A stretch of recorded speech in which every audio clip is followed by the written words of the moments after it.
네, 하나님의 말씀은 잠언서 1장 7절에서 9절까지 말씀입니다. 네, 잠언서 1장 7절부터 9절까지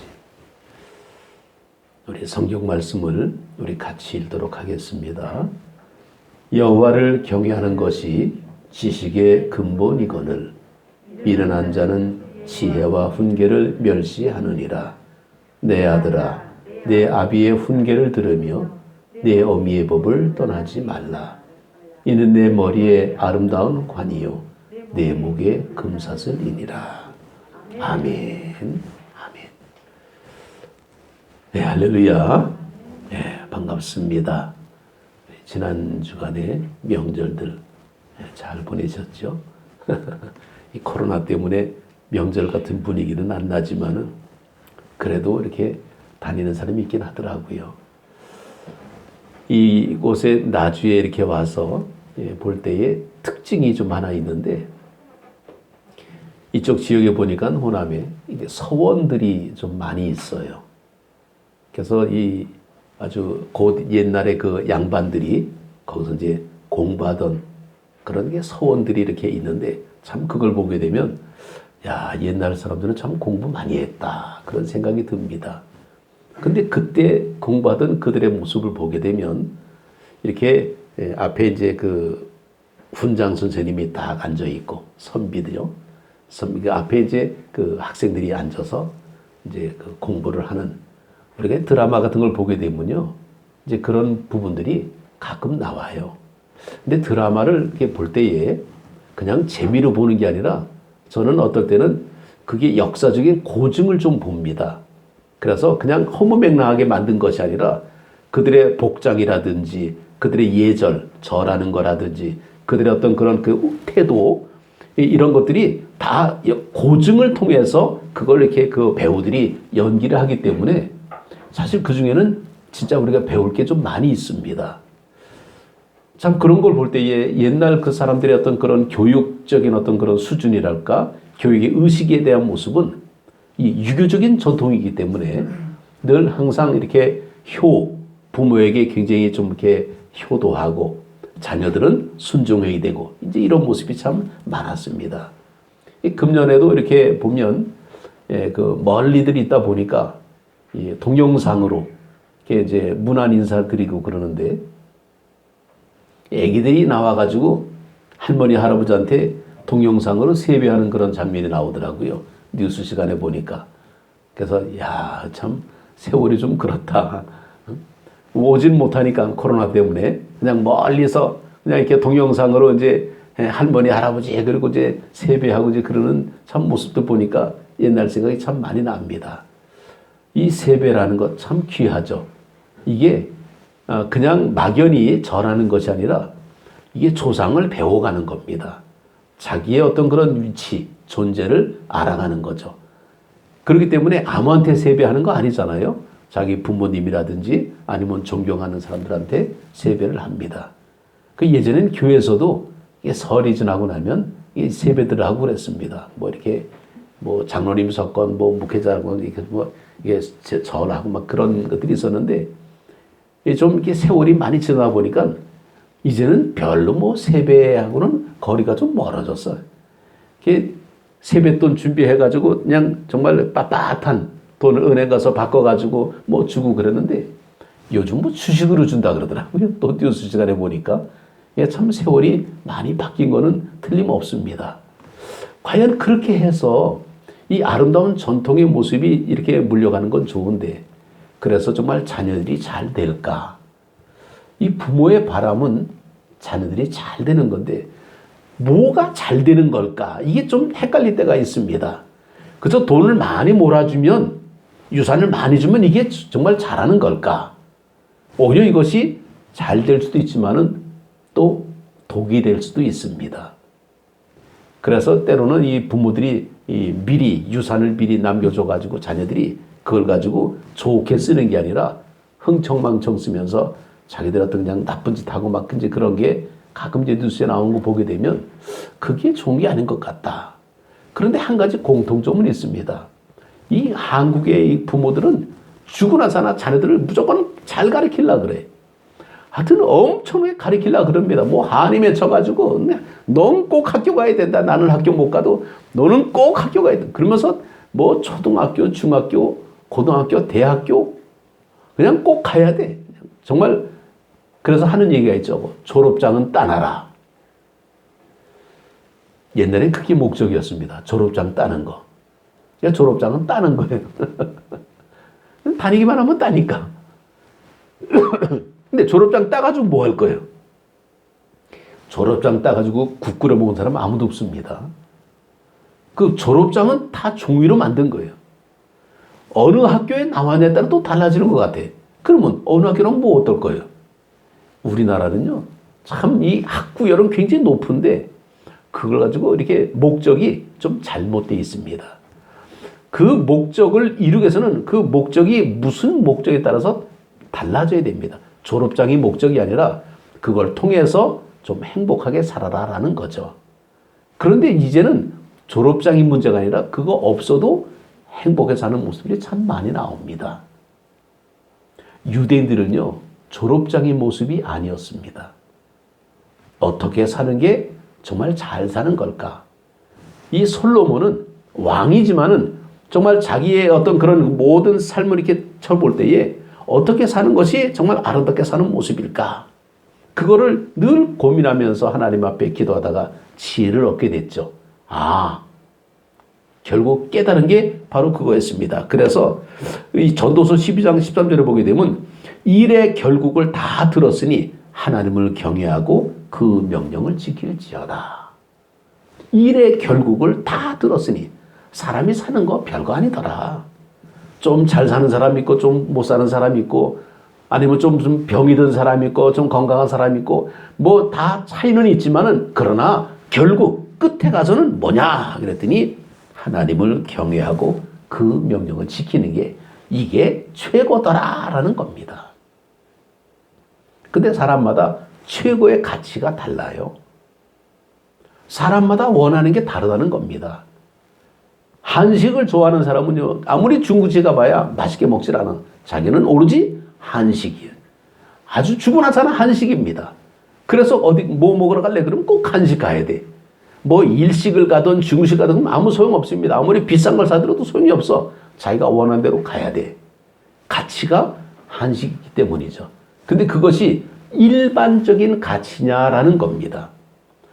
우리는 하나님의 말씀을 들을 때에 하나님의 말씀은 저는 이것을 주관적인 말씀으로 전하지만은 이것이 객관적인 어떤 그런 모습이 있습니다.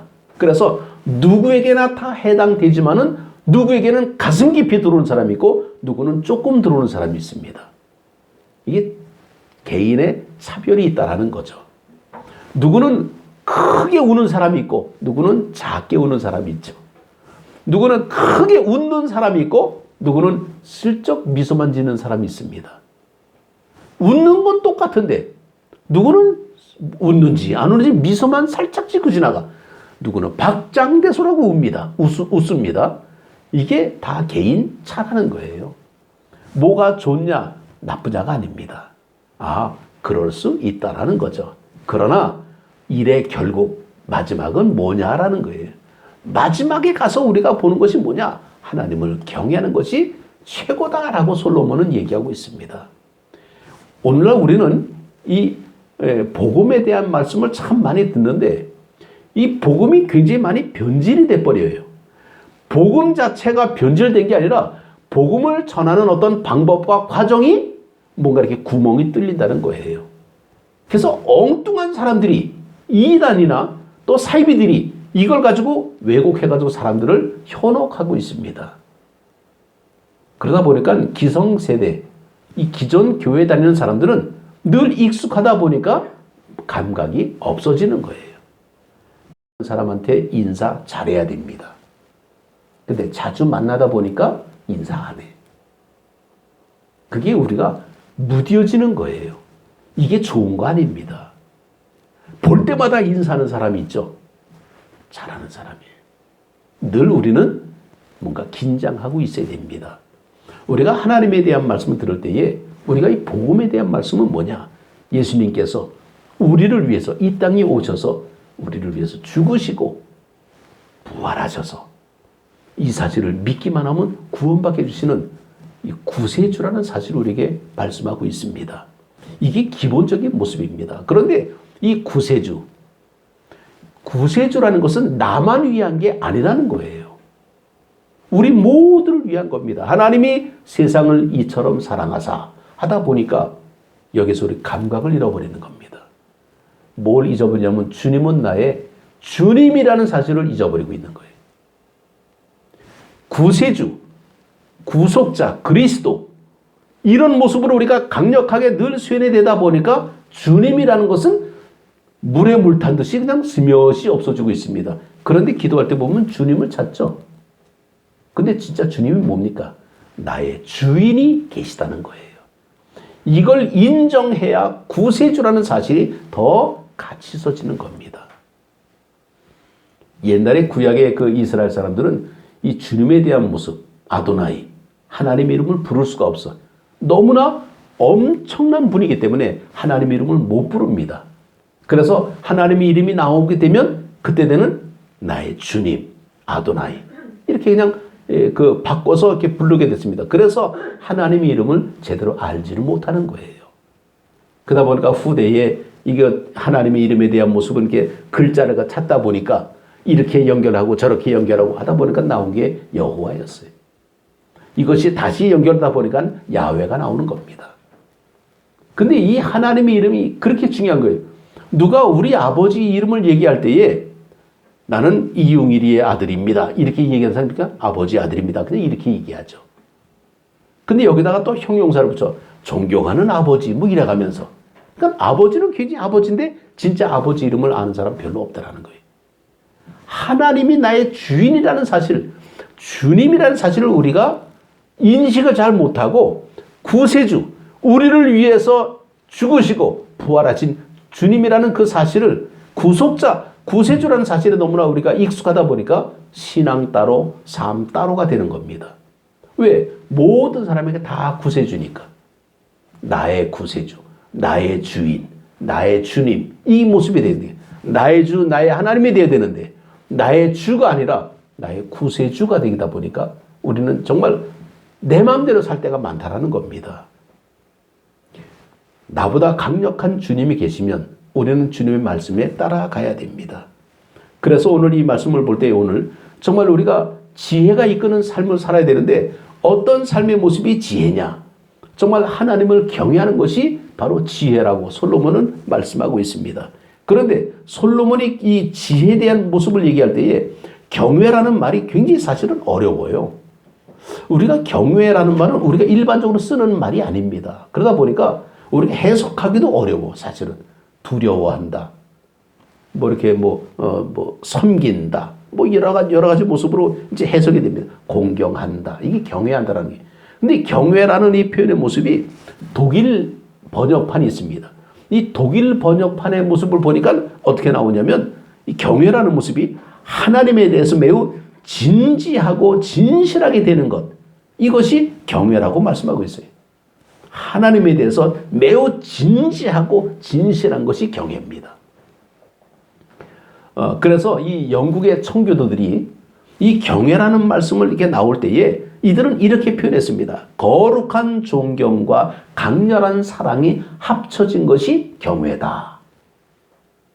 정말 이 거룩한 존경을 거룩한 존경과 강렬한 사랑 이것이 합쳐진 게 경외라고 이렇게 말씀했습니다. 그래서 이 참된 경외는 뭐냐?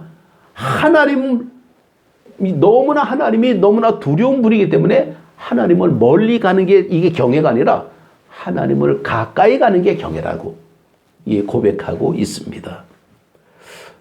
이 경외의 모습이 초대교회 때 보게 되면 사도행전 9장 31절에 온 유대와 갈릴리와 사마리아 교회가 평안하여 든든히 서가고 주를 경외함과 성령의 위로로 진행하여 수가 더 많아졌더라. 초대교회 주를 경외함과 성령의 위로가 교회 성장의 모습으로 나타나고 있습니다. 거룩한 존경, 강렬한 사랑, 과연 이게 있습니까? 우리는 거룩한 존경이 아니라 그냥 의식적인, 그저 늘 습관적인 어떤 그런 모습으로 하나님을 대하고 있을 때가 좀 많습니다. 그러니까 두렵고 떨림으로 우리가 하나님을 대해야 되는데 우리가 그런 모습이 좀 자꾸만 희석되고 있어요. 그러니까 귀엽다 그러니까 할아버지 수염 자꾸 늘어지는 손주. 손주와 할아버지는 격이 달라. 그런데 친구가 될 수 있죠. 어떻게? 강렬한 사랑이 친구를 만들어버려요. 그래서 우리가 주님을 친구라고 얘기할 수도 있잖아요. 근데 우리의 표현적인 모습이지 어떻게 하나님을 감히 우리가 친구라고 얘기할 수 있습니까? 그러나 그것은 강렬한 사랑의 모습으로 그렇게 표현하고 있을 뿐이지 사실은 거리가 있는 거죠. 하나님은 신이고 우리는 사람 피조물인데, 그래서 인류의 어떤 그런 모습을 보게 되면 이 하나님을 우리가 경외하는 모습이 강렬하게 나가야 되는데 대부분의 사람들은 어떻게 나가냐면 하나님을 없이 하나님 없다라고 얘기합니다. 그래서 하나님을 멀리하는 이제 그런 모습이 참 많습니다. 하나님을 모르는 사람들. 그래서 시편 14편 1절에 보게 되면 어리석은 자는 그 마음에 이르기를 하나님이 없다 하도다. 저희는 부패하고 소행이 가증하여 선을 행하는 자가 없도다. 어리석은 자는 하나님이 없다 하도다. 보이지 않는 하나님을 어떻게 거룩하게 존경할 수 있습니까? 보이는 별, 달, 해, 산천, 초목 이런 게 눈에 보이지 그 외에는 보이지가 않습니다. 이 사실 우리 학교에 이렇게 가게 되면 학생들 가운데 가장 이 우주적인 어떤 단어를 찾으라 그러면 빅뱅이라고 얘기합니다. 물론 연예인 가운데 빅뱅이 있긴 하지만은 이 빅뱅 그러면 우리는 잘 몰라요. 이 빅뱅은 이게 이제 이 물리학자들이 말하는 하나의 우주의 시작의 모습입니다. 근데 우주의 시작을 어떻게 얘기하냐면 이 대표적인 학자가 이제 조지 카모프라고 이 우주가 태성될 때에 어떻게 시작되느냐? 점에서 시작됐다라고 얘기해요. 이건 물리학자들이 하는 얘기입니다. 학자들의 얘기입니다. 학자들의 얘기는 설이라고 얘기하죠. 설이라는 것은 진리가 아닌 거죠. 그래서 이 우주의 어떤 시작의 모습은 점으로부터 시작이 되는데 이 점이 어떤 점이냐? 약 한 138억 년 전에 어떤 강력한 어떤 그런 그 팽창이 시작이 되면서 이것이 대폭발을 일으키면서 우주가 시작이 됐다. 이런 가설을 만들어 놓고 이걸 믿으라 하는 게 우주론자들입니다. 근데 그걸 믿어요.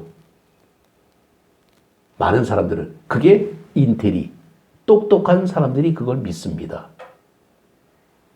우리가 볼 때는 좀 헷갈리죠. 왜? 우리가 도무지 이해가 안 되는 일이거든요. 죽었다 깨도 우리는 이해를 할 수 없는 일들입니다. 근데 그들은 그렇게 추론하고 그것을 이론을 과학이라는 거는요. 과학도 사실은 미신이에요. 따지면. 왜냐하면 검증된 게 없어. 그냥 믿음으로 출발하는 게 과학입니다. 근데 우리는 과학은 믿음하고 다른 줄 알아. 아닙니다. 우리의 신앙의 모습을 보게 되면 신앙은 비과학적이고 논리적인 것은 과학이냐. 논리일 뿐이지 그것이 진실은 아니라는 겁니다. 아직도 지금 그런 것들이 계속해서 연구되고 발표되고 있지만은 그게 진짜라는 가설이지 검증되는 건 없어요. 그냥 논리입니다. 그런데 우리가 믿는 신앙의 모습은 아니죠. 눈에 보이지 않는 이 우주에 대한 얘기를 할 때에 그들은 빅뱅이라는 거대한 어떤 폭발을 통해서 팽창으로 말미암아 우주가 시작했다 그러는데 우리 성경에는 하나님이 창조하셨다라고 말씀하죠. 이걸 미신이라고 얘기합니까? 근데 이상한 것은 그렇게 똑똑하다는 사람들이 초과학적인 아주 정말 아주 인류 대학을 나오고 초현대식 공장을 짓고 막 그런 사람들도 처음에 이제 준공하게 되면요. 돼지머리 갖다 놓고 고사지내. 이게 가끔 뉴스도 나오고 그래요. 이 연극하는 사람들이 특히 그런 거 많이 하더라고요. 시작할 때 제일 먼저 고사를 지내요. 그래서 난 그 유심히 봤습니다. 기독교들은 어떻게 할까? 돼지 코에다가 10,000원짜리 둘둘 물어갖고 이렇게 꽂고 그러고 절하고 막 그러더라고. 근데 어떤 한 사람 보니까 옆에 서갖고 이러고 있어. 아, 딱 볼 때 저 사람은 기독교인이구나. 절 안 해요. 아니, 돼지한테 절해봐야 뭔 소용이 있어. 그냥 문화라고 생각하고 참여하고 있는 거더라고요. 이해할 수 있습니다. 그냥 문화로 보는 겁니다.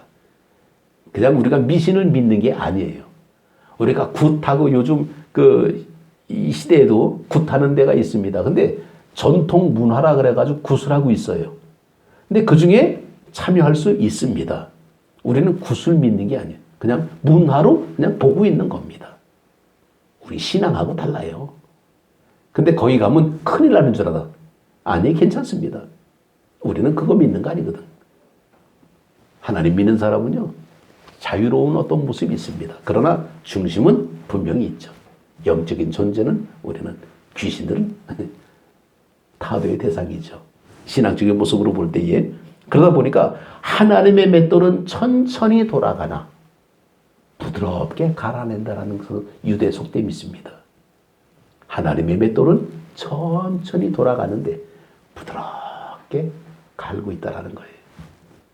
우리 신앙의 모습이 하나님을 두려워하고 믿음으로 살 때에 하나님을 경외한다라는 이 사실을 우리는 꼭 기억해야 됩니다. 우리가 지혜가 이끄는 삶이 뭐냐? 세상에 많은 미신들이 있는데 눈에 보이는 그런 미신들을 따라가는 어떤 모습이 아니라 우리는 눈에 보이지 않는 하나님에 대한 경외, 그 경외 모습, 일의 결국을 다 들었으니 주를 경외하고 정말 하나님만 잘 섬겨라. 이것이 우리 인간의 본분이다라고 솔로몬은 말씀하고 있습니다. 그러나 그렇지 못한 사람들은 인간 중심으로 가다 보니까 하나님의 말씀을 우리가 왜곡할 때가 참 많습니다. 이 신앙의 모습하고 인본주의하고는 조금 달라요. 우리는 신본주의와 인본주의가 있는데 신앙의 모습을 볼 때에 우리가 믿음의 삶의 모습에서 우리가 이 땅에 살아가는 건 존귀한 복을 받는 것은 인본이죠. 근데 그게 잘못된 거 아닙니다. 하나님이 원하시는 거예요. 그 가운데 하나님이 계시면. 근데 하나님이 없으면 이게 문제가 되는 겁니다. 공산주의가 굉장히 이론은 좋습니다. 왜? 같이 살자라는 거예요. 똑같이 공산, 같이 나눠서 먹고 살자. 얼마나 좋습니까? 근데 거기 보게 되면 진짜는요, 그 속에 착취하고 있어. 이데올로기. 아주 사상적으로 사람들을 쇠뇌시켜가지고 기득권자들은 착취하고 있습니다. 똑같이 논질 않아요.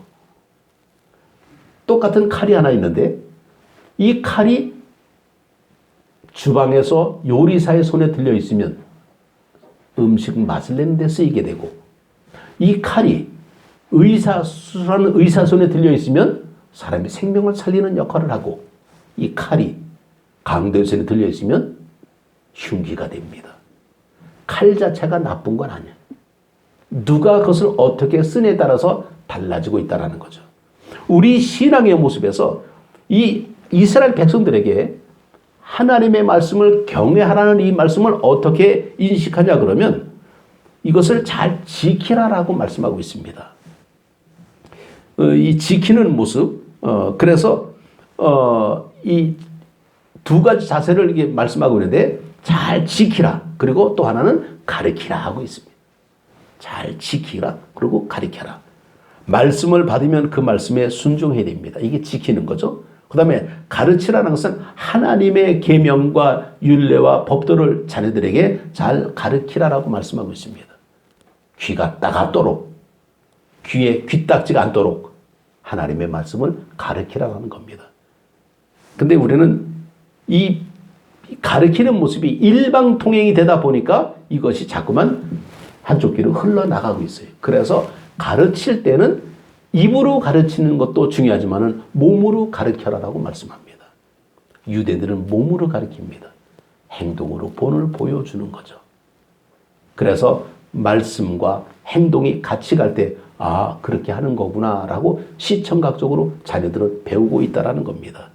그래서 기도하는 모습을 보여줄 때에 꾸미는 게 아닙니다.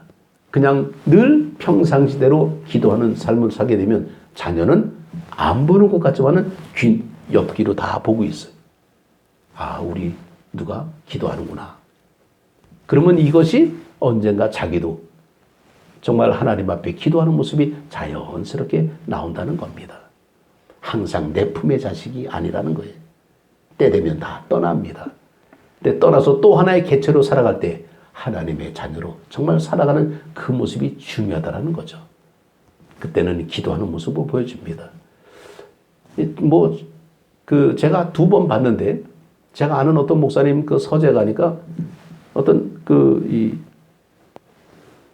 할머니의 기도하는 어떤 그런 모습이 이렇게 사진 찍어 놓은 게 하나 있더라고요. 그런 사진 내가 2번 봤습니다. 근데 그게 뭐냐 그랬더니 어머니 기도하는 사진을 갖다 찍어 놨대. 그러니까 그걸 하나의 그냥 자기의 롤 모델로 이렇게 액자를 만들어 가지고 해놓고 있는 이제 그런 사람들이 있더라고요.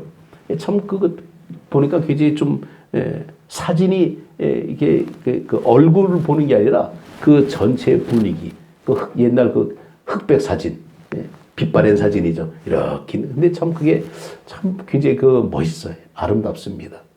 그걸 이제 기도하는 모습은 이제 보이는 이제 그런 모습이죠. 그렇다면 이 말씀을 가르치는 모습을 통해서 우리 또 하나는 뭐냐면 자녀는 말씀을 들어야 된다라는 거죠. 듣고 떠나지 않아야 됩니다. 이제 그런 모습이 우리의 삶의 모습 속에서 하나님의 은혜 가운데 이렇게 나오게 되는데, 여호수아가 그 가나안 땅을 점령해 들어가고 난 다음에 처음에는 굉장히 좋았습니다. 왜? 가나안 땅에 들어가니까 얼마나 좋아. 신천지가 따로 없습니다.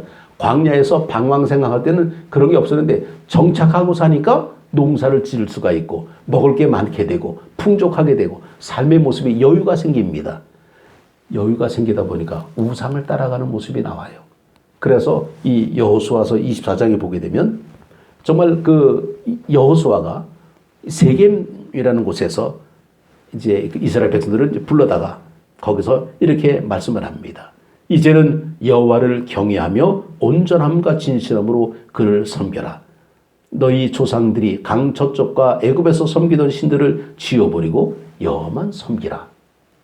나와 내 집은 하나님을 섬기겠다. 아주 이것을 선포하고 있습니다. 이게 이제 세겜 언약이라고 얘기하는데, 이 세겜이라는 곳에서 왜 이 말씀이 나오냐면 얼마나 정말 그걸 무질서한 어떤 사람들이 살았던 것을 우리가 볼 수 있죠. 이스라엘 사람들이 정말 그렇게 하나님을 찾는 백성들인데 풍요로운 삶을 살다 보니까 하나님을 점점 잊어버리고 바알을 따라가고 아세라를 따라가고 남의 떡이 더 좋아 보인다고 자꾸만 그렇게 넘어가다 보니까 하나님을 잊어버리고 있다는 겁니다. 하나님을 잊는다는 것은 하나님을 안 믿는 게 아니에요. 하나님을 믿는데 믿음이 변질되고 있다는 거예요. 혼합되고 있다는 겁니다. 이게 가장 무서운 거예요. 하나님을 믿는 사람들이 하나님을 경외한다라는 것은 하나님을 강력하게 정말 거룩한 존경, 이건 바라면 하나님을 하나님 되게 만드는 겁니다. 그런데 이 가나안에 살면서 하나님을 믿는 사람들은 하나님을 믿는다 하면서 산당에서 우상 숭배하고 있는 거예요. 하나님을 믿는다 하면서 딴짓하고 있는 거예요. 이게 혼합이라는 겁니다. 오늘날도 가장 우리가 경계해야 될 부분이 바로 그런 겁니다. 하나님을 경외한다면 하나님에 대한 말씀으로 우리가 온전한 모습으로 서야 되는데 그렇지 못하면 우리도 때가 묻어져요.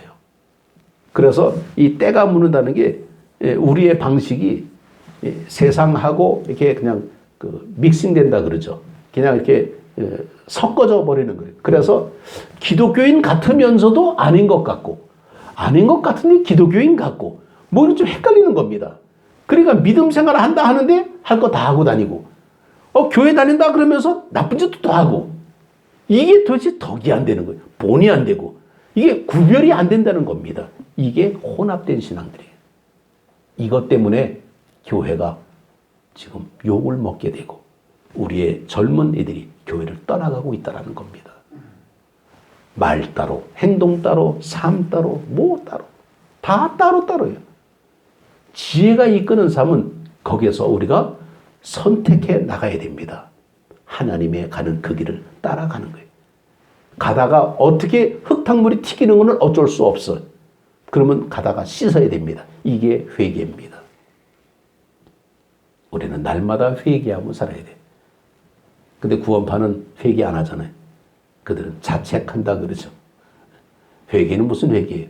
구원받았으니까 이미 다 따놓은 밥상이다 그러고 아무렇게나 살잖아요. 이게 구원파들입니다. 그래서 문제가 많은 거예요. 근데 우리는 날마다 하나님 앞에 가면서 성화의 삶을 살아가는 것은 죄를 안 짓는 완벽한 사람으로 살아가는 것이 아니라 죄를 안 지려고 하면서 살아가는 게 성화의 삶입니다. 우리는 퍼펙트한 사람들이 아니에요. 슈퍼 울트라 크리스찬 없습니다. 다 여기서 조금만 유혹하게 되면 다 넘어가요.